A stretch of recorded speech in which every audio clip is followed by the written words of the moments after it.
کڑکتی دھوپ، برستی گرمی، زبان کانٹا، ہونٹ خشک، ٹھنڈا پانی دستیاب، دروازہ مکفل، کوئی دیکھنے والا بھی نہیں ہے، لیکن بندہ ایک گھونٹ بھی نہیں پیتا، وضو کرتے بھی احتیاط کرتا ہے کوئی قطرہ حلق سے نیچے نہ اتر جائے، کیوں کہ میرا اللہ مجھے دیکھ رہا ہے۔ جو چیزیں صوفیاء کو مراقبے سے نصیب ہوتی ہیں، ماہ سیام میں اللہ اس دولت کو بانٹ دیتا ہے، چھڑک دیتا ہے، بارش کی طرح وہ دولت برستی ہے، اور یہ تصور ہمارے ساتھ جڑ جاتا ہے کہ میرا اللہ مجھے دیکھ رہا ہے۔ ہم پانی نہیں پیتے، اللہ دیکھ رہا ہے، مرغن غذائیں موجود ہیں کہ اللہ دیکھ رہا ہے۔ میں یہ پوچھتا ہوں کہ ہم کھانا نہیں کھاتے کہ اللہ دیکھ رہا ہے، ہم پانی نہیں پیتے کہ اللہ دیکھ رہا ہے، لیکن جب رشوت لے رہے ہوتے ہیں اللہ اس وقت نہیں دیکھتا، جب نظر بھٹک رہی ہوتی ہے اللہ اس وقت نہیں دیکھتا، جب خیال بہک رہا ہوتا ہے اللہ اس وقت نہیں دیکھتا، جب سوچوں میں آوارگی آتی ہے اللہ اس وقت نہیں دیکھتا۔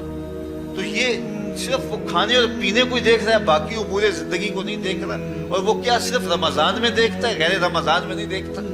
تو یہ جو نور اترا تھا ماہ سیام میں، اس کو اپنے اندر اگر جذب کر لیا جائے تو زندگی سنور جاتی ہے۔ جو مراقبوں سے حاصل ہوتا تھا ماہ سیام میں، وہ میںہ کی طرح برسا، اور ہم اس کے اپنے اندر سمولیں، جذب کر لیں، تو نتیجہ یہ ہوگا کہ ہماری زندگی نور نہ لادور ہو جائے گی۔ اور یہ تصور جب انسان کی زندگی میں جم جائے تو یہ گناہوں سے روکنے کا مؤثر ذریعہ ہے کہ میرا اللہ مجھے دیکھ رہا ہے۔ مجھے بتائیے اس سے بڑا ہیجان انگیز بھی کوئی منظر ہو سکتا ہے کہ حسن کی پتلی ہے، اور جو ہے وہ اس کی ایک ایک ادا اور اشوے سے قیامتیں پھوٹتی ہیں، اور وہ خود جناب یوسف کے سامنے اپنے حسن کو پیش کر رہی ہے، ساتوں دروازے بھی مکفل ہیں، بت کے اوپر بھی کپڑا ڈال لیا، اور زلیخا حضرت یوسف کو خود کہہ رہی ہے تالک یوسف اب تو آ جاؤ نا، ذرا آنکھ اٹھا کے میرے جلوے دیکھو۔